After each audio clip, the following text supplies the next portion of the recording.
이건 또 보면 문화작품의 맥락과 수용이라 해서 맥락에 대해서 나오잖아. 이게 아마 학교에서도 이런 부분들도 할 수도 있는데 문화작품의 맥락 이렇게 될 때 맥락은 현상은 외따로 존재하지 않고 다른 것들과 연관 속에 존재한다. 이러면서 문화작품 역시 내적 요소들의 결합체이면서 동시에 작품을 둘러싼 다양한 맥락과 연결되어 있다. 이렇게 얘기하잖아.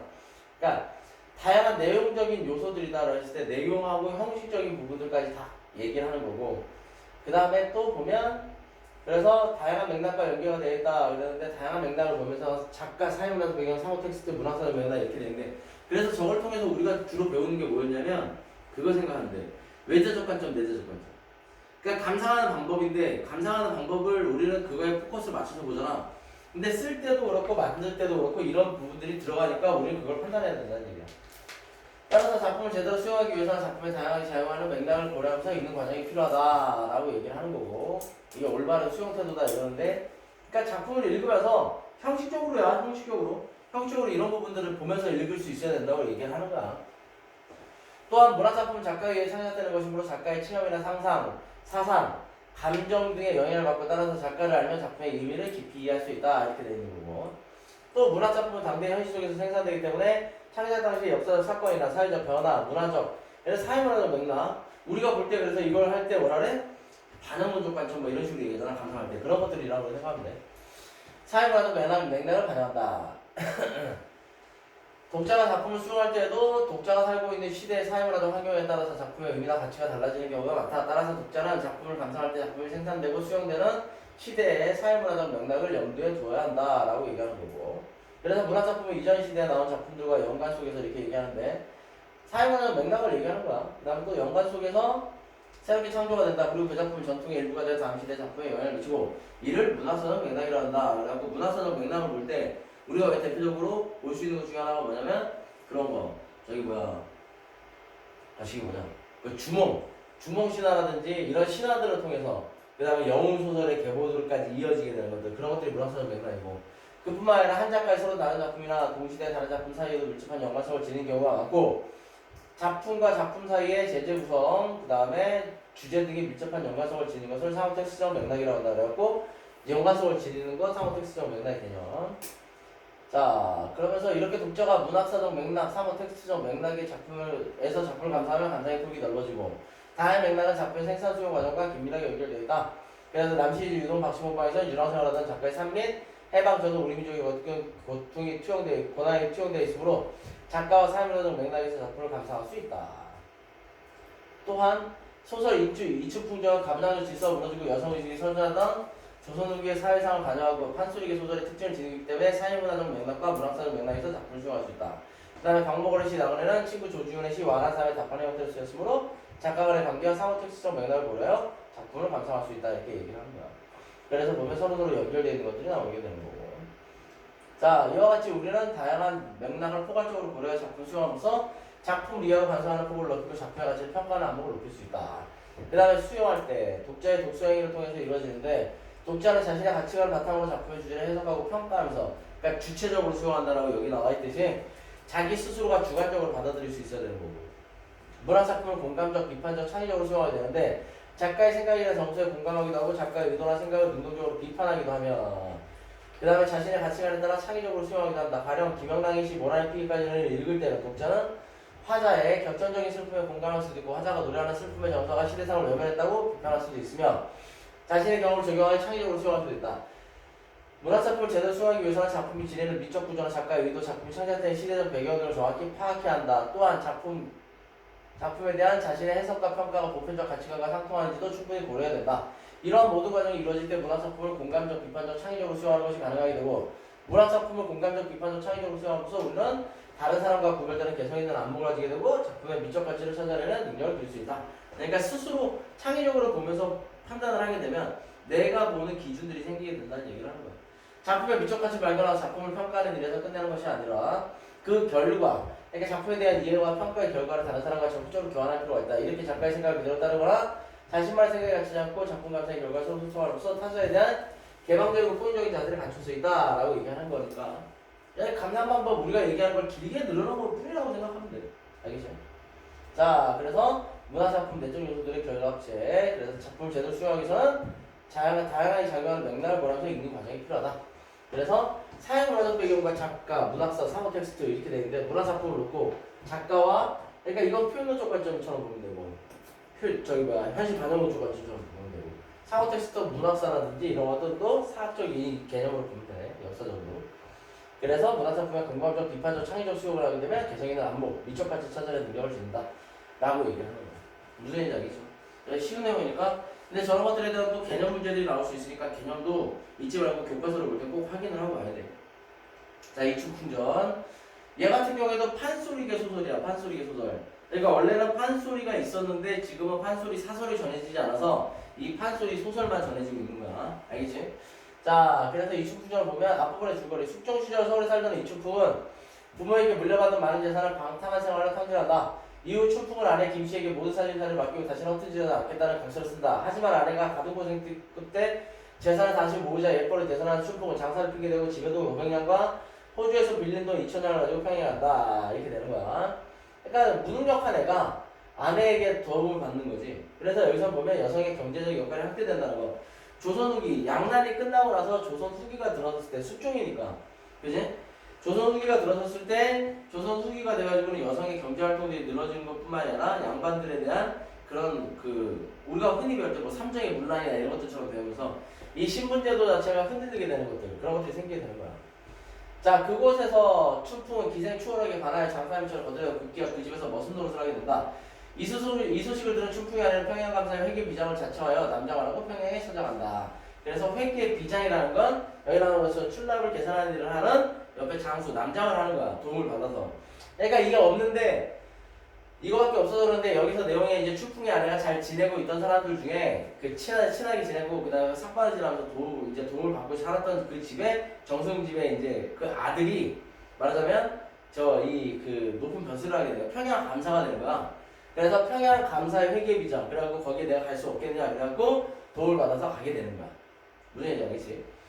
이때 회계비장이 춘풍이 하는 일을 다른 사람에게 탐문했구나 이렇게 되어 있는데 여기서는 이건 보면 뭐 나오는데 춘풍이 하는 김씨지 춘풍이 하는 일을 다른 사람에게 탐문했구나. 하루는 비장이 추월의 집을 찾아갈지 사토끼 아래로 천천히 찾아가니 춘풍의 거동이 기구하고 볼만하다 이렇게 돼 있잖아. 이거는 뭐 편집자도 논평이라고 하는 거지. 그건 여기다 체크를 해놔라. 편집자도 논평은 편집자도 논평은 서술자적 개입하고 조금 다르지만 같은 개념으로 봐도 되는데 그런 부분들이 나오면서 나오는 거야.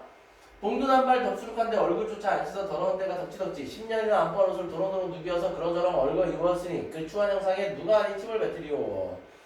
춘풍은 제 아내인 줄 꿈에나 알량하는 비장이야 모르소인가 이렇게 되어있는데 그 추한 형상에 누가 아니 침을 뱉으리오. 이것도 마찬가지로 편지자도 보니까 체크해놓고 그래서 기생 추월의 집에서 머슴살이를 하고 있는 춘풍의 모습이 저렇게 이제 말하자면 허름한 거지. 그런데 그 상황에서 춘풍은 제 아내인 줄 몰라. 그렇지만 비장이야 모를 수 있는데 비장이 아내니까 아내가 그런 춘풍을 모르겠느냐라고 얘기하는 거지. 이것도 편집하는 논평이야. 분한 마음을 감추고 그러니까 왜 분한 마음이 생기냐면 내 남편을 내 지아비를 저 기생이 내 지아비를 저러고 지금 허름하게 거짓골로 하게 지내게 한다니 라는 그런 분한 마음이 생기는 거지. 추월의 방에 들어가니 간사한 추월이는 회계비장 홀리려고 마음 먹어. 그러니까 추월이는 회계비장, 춘풍의 아내를 홀려서 회계비장 엿보기 왜냐면 이제 남자니까 그 다음에 또 저희에서 말하자면 호구짓 하려고 그래요. 이제 호구를 하나 잡으려고 그러는 거지. 또 득점 먹으려고. 회계비장. 그래서 보면 여기 나오듯이 물질적 가치를 주는 세속적 인물이라는 거. 비장 엿보면서 교태하여 수작타가 각별히 차담상을 차려 만반진수 드리거늘. 비장이 약간 먹고 사활하는 거린놈에게 상째로 내어주며 하는 말이 불쌍하다 저 거린놈아 네가 본디 거린이냐 어이들이 추물이냐 뭐 생겼느냐 이렇게 얘기를 하는 거야. 그래서 춘풍의 처지를 비꼬는 거지. 가슴이 아프지만 여기서는 어쨌든 지금 그런 모습들을 보임으로 인해서 춘풍에게 깨달음을 주기 위해서 그러는 거야. 춘풍이 엎드려 어찌돼 소인도 서울 사람으로서 그리 되었으니 사정이야 뭐 어찌다 말씀드릴까 하는 나린님 잡수시던 차 담상을 소인 같은 천한 놈에게 상째로 물려주시니 태산 같은 높은 은덕 감사 무지하여이다. 그래서 비굴한 태도를 보이는 거고 비장이 미소하고 처소로 돌아와서 수일 후에 분부하여 춘풍이를 잡아들여 형틀 위에 올려매고 이놈 너 들어라 네가 춘풍이냐 너는 웬 놈으로 막중한 나눴던 호주돈을 빌려쓰고 그래서 이제 또 혼을 내는 거지. 왜냐면 지돈까지 탕진했으면 모르겠는데 빚을 졌잖아. 2,000냥이나 빚을 지고 평양의 장사 내려와서 4, 5년이 지나가되 일품 상담 아니하기로 호주에서 공부를 내려 너를 잡아 죽이라 했으니 너는 죽기를 사양치 말라 하고 사령에게 호령하여 각별히 외우쳐라 하니 사령이 외를 두고 10여 대를 중장하니 춘풍이 약한 자리에서 유혈이 낭자한지라 비장이 내려다보고 또 치료하다 혼잣말로 차마 못 치겠다 하고 사령을 불러. 왜냐면 지 남편인데 쉽게 얘기하면 뭐가 깨달음을 주기 위해서 혼내고 싶지만 너무 잔인한 것처럼 생각이 드는 거지. 사령을 불러 너 매잡아라 그러면서 연민을 느끼면서 춘풍아 너 들어라 그 돈을 다 어찌하였느냐 투전을 하였느냐 돈 쓰 것을 바로 아뢰어라 이렇게 얘기하는 거지. 그래서 형투기에서 울면서 여쭈되 소인이 호조돈을 내어 쓰고 평양에 내려와서 내 집 주인 추월이와 1년 함께 놀거나니 한 푼도 없어지고 이 지경이 되었으니 나라님 본부대로 죽이거나 살리거나 하옵소서 이렇게 얘기하는 거야. 비장이 몰래 추월이라면 원수같이 아는 중에 싫어하니까 이 말 듣고 이를 가고 호령하여 사랑에게 분부하되 내 가서 그냥 잡아오라. 바삐 잡아 내 말에 지체하다가 네가 중재를 당하리라 하니 사랑이 덜미 집어 잡아왔거늘 추월을 잡아온 거지. 형틀이 올려내고 별태장 골라다고 각별히 매우 쳐라. 사랑 네가 사정을 두었다가 네 목숨이 죽으리라 하니 하나 치고 고찰하고 둘을 치고 고찰한다. 매마다 표를 하며 10여 대를 중장하며 2년 바삐 다짐하여라 이렇게 얘기되는 거지. 호령을 서리같이 하는 말 네 죄를 네가 아느냐 추월이 여쭈되 춘풍이가 좋은도 소녀가 어찌하오리까. 그러니까 쉽게 얘기하면 호구 잡아가고 돈 주는 걸 부인하는 건지. 비장이 이 말 듣고 성을 내어 화를 내서 분부하되 여단 절각이라는 말을 내 아느냐. 불같은 호주돈을 영문이 그래서 여여단 절각이라고 했을 때 너의 집 담이 하십시오 내 소리 풀어줬겠느냐 뜻으로 남에게 책임을 주려고 억지로 쓰는 말 이렇게 돼 있잖아. 그지?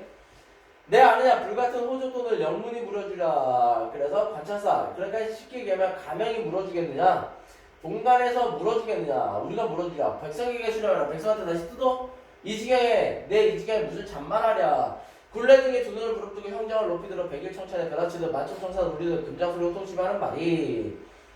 그래서 이제 혼내는 거지. 네가 모두 발명치 못할까 너를 우선 죽이리라 하고 주장으로 지르면서 50대 중장하고 발명치 못할까 그러니까 빨리 죄를 밝혀라 그랬더니 안 밝히니까 계속 때리는 거지. 바삐다지 못할 소냐 서리같이 호령하니 추월이 기가 막혀 혼박이 달아난 듯 혼미 중에 겁내어 죽기를 면하고 애걸하여 여쭈되 국법도 엄숙하고 관령도 지엄하고 나린님 분부도 어마하니 춘풍이 가져오는 영문 분부대로 소녀가 바치리라 이렇게 하고 돈을 다시 갖다 바치는 거야. 쉽게 얘기하면 매 앞에 장사 없는 거지. 무생인지 알겠죠?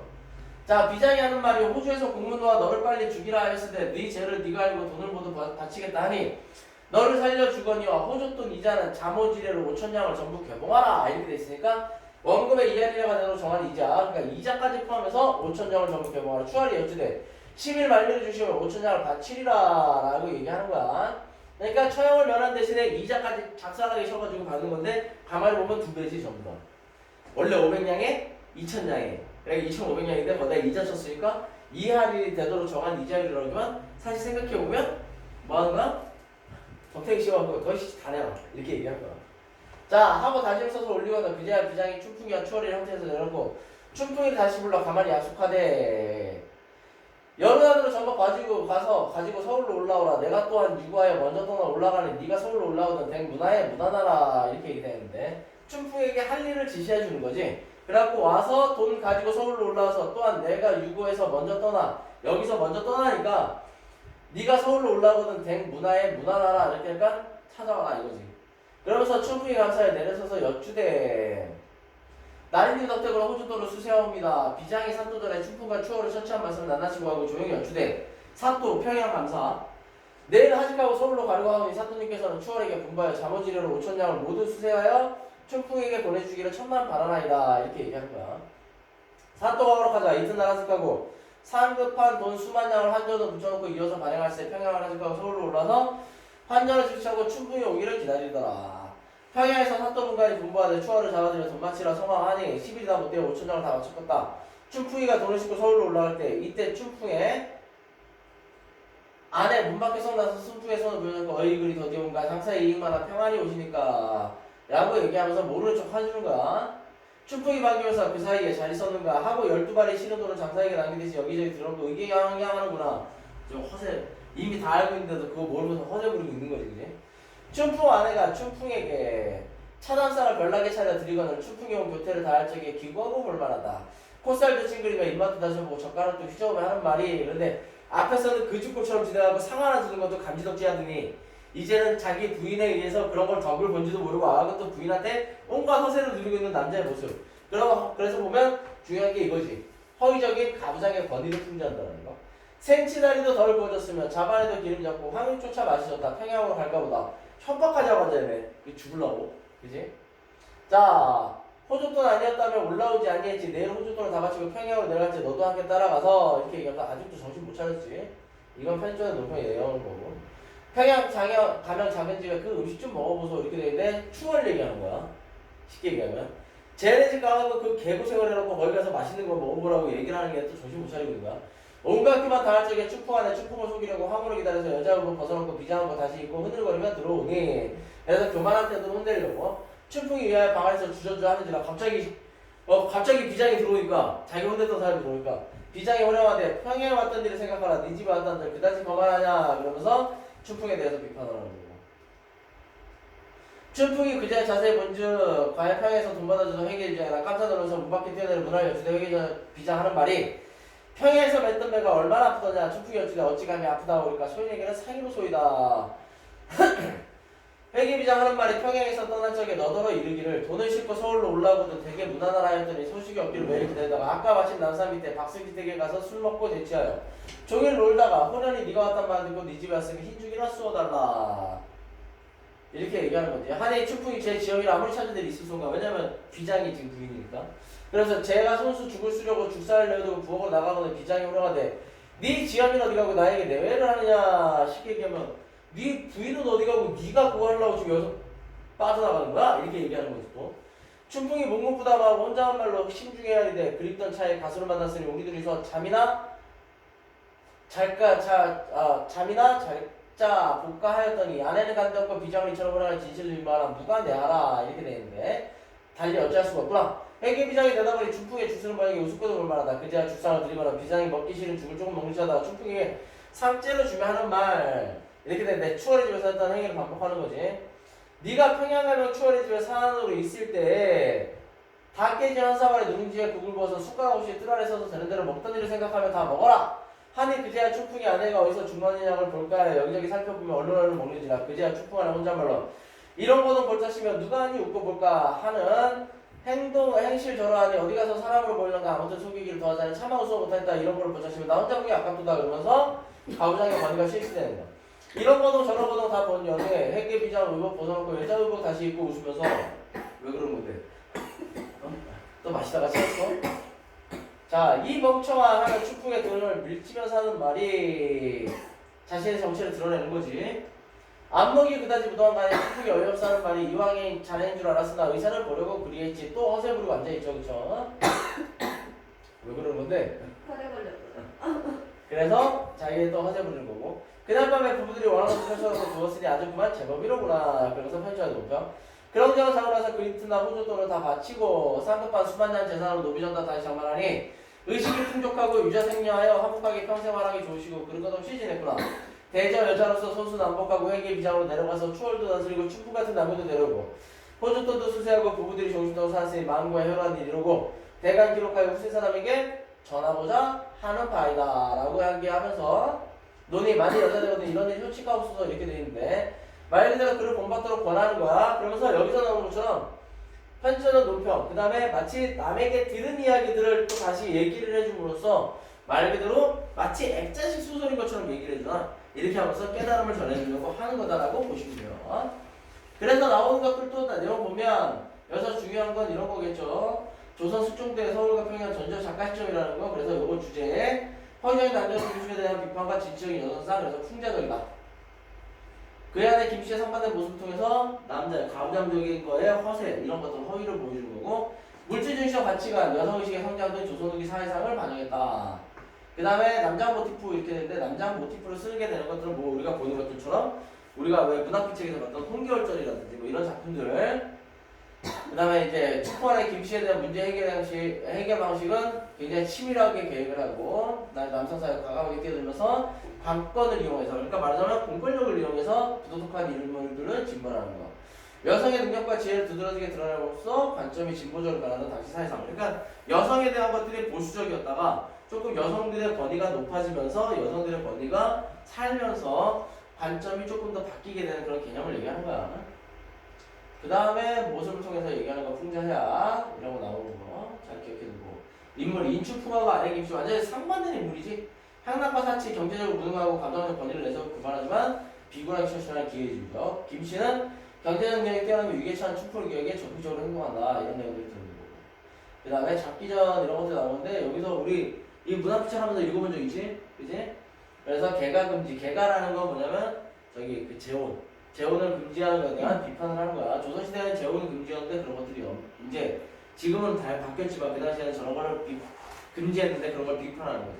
쉽게 얘기하면 그 그 수절하는 정절 뭐 이렇게 얘기하잖아. 수절한다 뭐 이렇게 얘기해서 목숨을 바치면서 절개를 지키는 건데 여자들 같은 경우에 남편도 모르는 상황에서 평생을 살아야 되는 그런 부조리함에 대해서 비판하는 거야. 그래서 여성의식이 성장했다는 거, 감정적 질서 붕괴, 물질적 가치관이 팽배했다는 거.